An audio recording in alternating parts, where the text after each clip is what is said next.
राधे राधे जी। हम जा रहे हैं श्री वृंदावन और लुधियाना से हम करीबन रात को 8:30 बजे निकले और सुबह 5 बजे के आसपास हम वृंदावन पहुंच गए। तो हमने थोड़ा सा रेस्ट किया, फिर उसके बाद हमें था कि हम प्रेमानंद जी के दर्शन करेंगे, क्योंकि हमें किसी ने बताया था कि अब प्रेमानंद जी गाड़ी में दर्शन देते हैं, जो कि लगभग 9 साढ़े 9 के आसपास दर्शन देते हैं। तो हम उसी हिसाब से तैयार होके 9 बजे के आसपास जहाँ पे प्रेमानंद जी निकलते हैं उस साइड पे पहुँच गए। बट फिर हमें किसी से पता लगा कि वो तो 7:30 बजे यहाँ से निकल जाते हैं, तो हम प्रेमानंद जी के दर्शन नहीं कर पाए। तो हमारे पास एक ही दिन था, तो हम रुक भी नहीं सकते थे कि हम अगले दिन के लिए वेट करें प्रेमानंद जी का वहाँ से निकलने के लिए। मेरा मन बहुत था कि मैं प्रेमानंद जी के दर्शन करके जाऊँ, लेकिन टाइम कम होने की वजह से मैं प्रेमानंद जी के दर्शन नहीं कर पाया। तो उसके बाद हम पहुंच गए श्री बांके बिहारी जी के मंदिर दर्शन करने के लिए। वहाँ पे मेरे इतने ही प्यारे दर्शन हुए, इतना रश होने के बावजूद भी मेरे इतने प्यारे दर्शन हुए। हमें एक पंडित जी मिले, उन्होंने हमें लाइन में एकदम आगे ला के खड़ा कर दिया और उन्होंने हमें अंदर का प्रसाद भी दिया। श्री बांके बिहारी जी के मंदिर में अपनी हाजिरी लगाने के बाद हम निकल गए श्री राधा वल्लभ जी के मंदिर के लिए। तो रास्ते में हमें ये संत जी मिले जिन्होंने इतनी सारी करेंसी अपने पास रख रखी थी और ऑलमोस्ट हर कंट्री की इनके पास करेंसी भी अवेलेबल थी। इन्होंने कहा कि मैंने आज तक जितना भी चढ़ावा मुझे मिला है, लोगों ने सेवा करी है, मैंने इसका 1 रुपया भी खर्च नहीं किया और लगभग 70 साल हो चुके हैं इनको यहाँ पे बैठे हुए, और जितना भी पैसा है ये सारा कहते हैं यहीं पे पड़ा हुआ है। मैंने आज तक इसमें से 1 रुपया भी खर्च नहीं किया। और फिर इन्होंने उसके बाद हमारी पूजा करवाई, पूजा अर्चना करवा के हम पहुंच गए श्री राधा वल्लभ जी के मंदिर की ओर। लगभग 12 बजे सारे मंदिर वृंदावन के बंद हो जाते हैं, तो हम लाइन में ऑलमोस्ट 12 बजने ही वाले थे, 10-15 मिनट का टाइम रहता था और वल्लभ जी के दर्शन करने के लिए लाइन में लगे हुए हैं। राधा वल्लभ का दर्शन कर रहे हैं, वो मेरे साथ बोले, ओ मैं राधा वल्लभ की, राधा वल्लभ मेरे, मैं राधा वल्लभ की, राधा वल्लभ मेरे, अब दर्शन होंगे तेरे, अब दर्शन होंगे तेरे, मैं राधा वल्लभ की, राधा वल्लभ मेरे, ओ मैं राधा वल्लभ की, राधा वल्लभ मेरे। हम राधा वल्लभ जी के दर्शन नहीं कर पाए क्योंकि मंदिर बंद हो चुका है, क्योंकि 12 बज चुके हैं और वृंदावन में लगभग सभी मंदिर 12 बजे बंद हो जाते हैं। तो अब हम खाने पीने के बाद थोड़ा सा निकल गए बंडेर वन की ओर। कहते हैं बंडेर वन एक वो स्थान है जो कृष्ण जी ने प्रकट नहीं किया और इसके बारे में बहुत ही कम लोगों को पता है। कहते हैं बंडेर वन सिर्फ वही आता है जिस पर ठाकुर जी की अपार कृपा होती है। बंडेर वन में श्री राधा कृष्ण जी का विवाह हुआ था और ब्रह्मा जी ने इनका विवाह संपूर्ण करवाया था। और आगे आपको पंडित जी इस जगह के बारे में पूरी कहानी बताएंगे कि क्या इसकी हिस्ट्री है। चौथी कथा है मल्ल युद्ध क्रीड़ा लीला, जिसमें कि कंस के विरुद्ध युद्ध करने के लिए कृष्ण भगवान सभी ग्वालों को, सखियों को मल्ल युद्ध सिखाते हैं, जिसमें कृष्ण भगवान हार रहे हैं और गोपियाँ जीत रही हैं। उधर आप जाएंगे परिक्रमा में तो देखेंगे। पांचवी कथा है यहाँ पे दुर्वासा ऋषि की कथा। यहाँ पे दुर्वासा ऋषि तपस्या किया करते थे, तो बीच में यमुना जी पड़ती हैं और गोपियाँ जो है मथुरा से इधर दुर्वासा ऋषि को भोजन कराने के लिए आ रही हैं। तो बीच में यमुना जी पड़ती हैं, तो कृष्ण भगवान से पूछती है हम यमुना जी को कैसे पार करेंगे। तो कृष्ण भगवान कह देते हैं आप यमुना जी से जाकर कह देना कि अगर कृष्ण भगवान बाल ब्रह्मचारी हैं तो आप हमको रास्ता दें। तो यमुना जी रास्ता दे देती हैं और सभी गोपियाँ यहाँ पर दुर्वासा ऋषि को भोजन कराने के लिए आ जाती हैं। उसके बाद जब वो भोजन करा देती हैं तो वापस जाते हैं, तो बीच में दोबारा से यमुना मैया पड़ती हैं। तो दुर्वासा ऋषि उनसे बोल देते हैं कि अगर दुर्वासा ऋषि दूब घास का भोजन करते हैं तो आप हमको रास्ता दें। तो फिर यमुना मैया दोबारा से रास्ता दे देती हैं। इसमें ब्रज में एक वो है कथा के मतलब दो ठग बीच बसे एक ठगनी, इतमें ठगिया उतमें ठगनी। तो एक ठग तो दुर्वासा ऋषि हैं जो कि सारा भोजन भी खा गए और कह रहे हैं कि मैं दूब घास का ही भोजन करता हूँ। उधर कृष्ण भगवान की इतनी सारी शादियाँ हो चुकी हैं, फिर भी वो कह रहे हैं कि मैं ब्रह्मचारी। छठी कथा यहाँ पे कूप की है। तो वत्सासुर नाम का एक दैत्य था जिसका बछड़े का रूप बनाकर वो कृष्ण भगवान की गायों में मिलजुल गया था।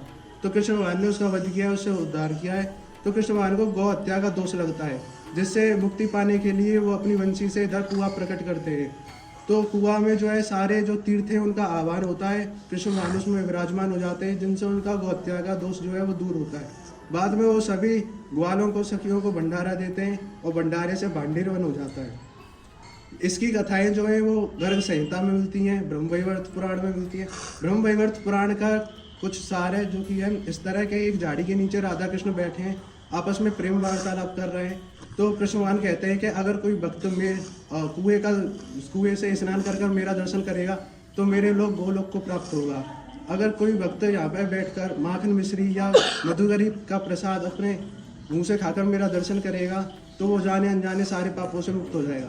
तो ये इतनी बड़ी बात सुनकर राधा रानी घबरा गई, बोले प्रभु आपने इतनी बड़ी बात कह दी, ऐसे तो व्यक्ति बुरा सा बुरा कर्म कर कहेगा चलो भंडरन जाके अपने पापों से मुक्ति पा ले। तो कृष्ण भगवान ने कहा है, मैंने सुनो राधे आप बड़ी भोली हैं, मैंने पहले ही कहा है गोप नियम, यानी कि इस स्थल को मैं प्रकट नहीं करूँगा। अगर कोई भक्त 100 बार ब्रज में घूम जाएगा और जिस पे मैं विशेष कृपा करूंगा तभी वो भंडरन के लिए आएगा, वरना वृंदावन के अन्यत्र धामों से वापस अपने स्वधाम को लौट जाएगा। आप इसमें देख सकते हो श्री कृष्ण जी राधा जी की मांग में संदूर भर रहे हैं और फिर यहाँ पे ब्रह्मा जी श्री राधा जी और श्री कृष्ण जी का हवन करवा रहे हैं और शादी को संपूर्ण करवा रहे हैं। अब हम जाएंगे बलराम जी के मंदिर में। कहते हैं कि बलराम जी यहाँ पे उपस्थित हैं। तो बलराम जी को जब पता चला ये हमारा सखा नहीं, ये तो मायावी असुर है, तो बलराम जी ने एक मुष्टिक प्रहार, एक मुक्का दिया और उसका पूर्ण किया। तो ये बलदाऊ जी महाराज का दर्शन है। दाऊ दयाल और अपने भक्तन को करे पल में निहार, ये ब्रज के राजा का दर्शन है, भक्त वत्सल। और यहाँ स्वयं प्रकट है बलराम जी, ये स्वयं। ये है मधुखीरी और यहाँ पे प्रसाद दिया जाता है। कहते हैं कि ये श्री राधा कृष्ण जी के विवाह का प्रसाद है और बंडेरवन आना अधूरा है अगर हमें मधुगिरी जी का प्रसाद नहीं मिलता। तो हम पर तो अपार कृपा हुई है कि हमें बंडेरवन भी आने का मौका मिला और मधुगिरी में प्रसाद लेने का भी मौका मिला। और इस जगह पे हमारे भगवान जी की शादी हुई है। ये भगवान की जो शादी हुई है इसी बटवक्के के नीचे हुई है। यही बटवक्के 5,500 साल पुराना है। इसका लेख श्रीमद् भागवत जी माता 10वें स्कंद में। बैठ जाओ बढ़िया से सुनो तो बढ़िया। हाँ बिल्कुल। इसके बारे में श्रीमद् भागवत जी माता 10वें स्कंद में और 18वें अध्याय और 22वां श्लोक है। बृहंतो वाही मानस से 4 यंत्र गोदरम भांडीर वटम नामकम जम्मू कृष्णपुर 4 योजनों में फैला हुआ था, इतना विशाल। इनकी शाखाओं से होकर के जमुना जी क्रॉस कर जाते थे। तो नंद बाबा कृष्ण भगवान को अपनी गोदी में लेकर के आए थे। जब लेकर के आए थे तो आधे रास्ते में आए तो एकदम से आंधी तूफान अंधकार, दिन में भी रात हो रही थी, तारे टमक रहे थे, बरसात हो रही थी, बाबा भयभीत हो रहे थे, घबरा रहे थे। हे प्रभु इसकी रक्षा करो। तो इसी बटवृक्ष की आड़ लेकर के छुपे थे। इसमें छुपने की जगह आज भी मौजूद है। इसी में राधे और श्याम भी लिखा हुआ है नेचुरली, भगवान की छवि दिखाई दे रही थी। तो जब लेकर के छुपे तो हजारों सूर्य के समान एक दिव्य और प्रकाश किरण उत्पन्न होती है। जैसे दिव्य प्रकाश जब किरण उत्पन्न होती है तो नंद बाबा उस प्रकाश को देख रहे थे। तो नंद बाबा के सामने श्रीमती राधा रानी प्रकट हुई है। जैसे ही राधा रानी प्रकट हुई है, जैसे ही देखते हुए उन्होंने अपना रूप दे दिया, जैसे ले लिया अपने गोद में, अपना रूप ले करके पूरा उनको बड़ा कर दिया।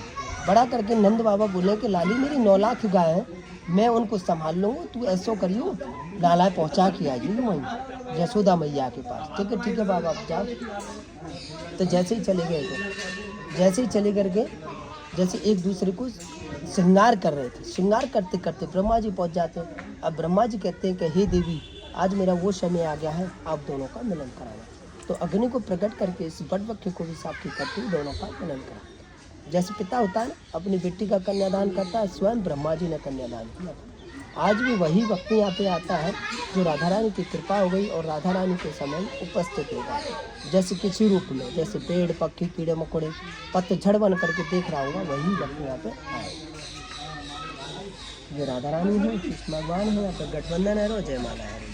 उधर मांग में सिंदूर डाल रहे हैं, उधर ठाकुर जी फेरे डाल रहे हैं, उधर मांग में सिंदूर। अब हम जा रहे हैं वंशी वन की ओर और कहते हैं कि यहाँ पे श्री कृष्ण जी ने बांसुरी बजाई थी और यहाँ पे एक पेड़ है जिसमें से आज भी बांसुरी की आवाज़ आती है। बंसी बजाई थी दीदी, बंसी बजाई थी, गाना जिन्हें गई थी, मैया मोरी मैं नहीं माखन खायो, चार पैर बंसी है तो देखो सांझ बने नहीं गया। बंसी बन से निकलने के बाद ये भैया हमें एक वन में लेके चले हैं। कहते हैं कि यहाँ पे श्री राधा कृष्ण जी का सम्मिलन का एक नेचुरल पेड़ है, जहाँ पे राधा गोरी और हमारे कान्हा जी काले हैं। तो ये उधर लेके जा रहे हैं और रास्ते में रास्ता पूरा जंगलों से भरा हुआ है और कहते हैं कि यहाँ पे लगभग 7,000 से ज़्यादा मोर रहते हैं। श्याम काले ही राधा रानी गोरी है, देखो 5 उंगली बनी हुई है, श्याम काले राधा रानी गोरी, हाथ का पंजा बना हुआ और है। इसके बाद हम निकल गए बरसाना की ओर। और ये प्रेम मंदिर है और यहाँ पे लाइट शो होता है रात में। ये भी बहुत प्यारा मंदिर है, लेकिन हम टाइम कम होने के कारण हम देख नहीं पाए इस मंदिर को। लेकिन जब मैं पिछली बार गया था तब मैंने ये मंदिर देखा था और ये बहुत ही प्यारा मंदिर बना हुआ है। इसके बाद हम वृंदावन से निकल गए और अब हम जा रहे हैं बरसाना की ओर। तो टाइम हमारे पास कम होने की वजह से हमने वहाँ से बाइक टैक्सी बुक करी और ये सीधा ऊपर लेके जाते हैं भवन के पास। और हम सीधा पहुँच गए श्री राधा रानी जी के पास दरबार में। हम बरसाना भी पूरे टाइम पर ही पहुँचे, क्योंकि यहाँ पे भी आरती चल रही थी और इसके बाद मंदिर बंद हो जाना था। तो बस हमें 5 मिनट के लिए श्री राधा रानी जी के दर्शन हुए और बहुत ही प्यारे दर्शन हुए। आरती कुंज बिहारी की, श्री गिरिधर कृष्ण मुरारी की, आरती कुंज बिहारी की, श्री गिरिधर कृष्ण मुरारी की। तो बरसाना के दर्शन के बाद हमारा वृंदावन का ट्रिप यहीं ख़त्म होता है और अब हम जा रहे हैं अपने घर वापस। ये ट्रिप मेरे लिए बहुत ही स्पेशल था। कई बार कुछ चीज़ें प्लान के हिसाब से नहीं होती, जैसे हमारे प्रेमानंद जी के दर्शन भी नहीं हम कर पाए और राधा बल्लभ मंदिर भी हमारे एंटर होते ही बंद हो गया। पर लेकिन जो एक्सपीरियंस हमें इस ट्रिप में मिला वो शायद मैं आपको अपनी बातों से बयान भी नहीं कर सकता। जो दर्शन मेरे बांके बिहारी के मंदिर में इतने अच्छे दर्शन हुए वो मैं आपको नहीं बता सकता, और वो एक्सपीरियंस मेरे को लाइफ टाइम के लिए याद रहेगा। कुछ चीज़ें ऐसी होती हैं कि कुछ मिस भी हो जाए और कुछ अपने अकॉर्डिंग ना भी हो तब भी बेस्ट हो जाती हैं, और एक ये वन ऑफ ट्रिप था कि कुछ मिस भी हुआ और लेकिन हमारा ट्रिप भी बेस्ट हो गया। और आप भी अपना एक्सपीरियंस ज़रूर बताना कि अगर आप वृंदावन आए हो तो आपका एक्सपीरियंस कैसा रहा था, और अगर कभी वृंदावन नहीं आए तो एक बार ज़रूर आना। अगर आपको हमारी वीडियो अच्छी लगी तो हमें लाइक, शेयर और कमेंट ज़रूर करें। Thank you. राधे राधे।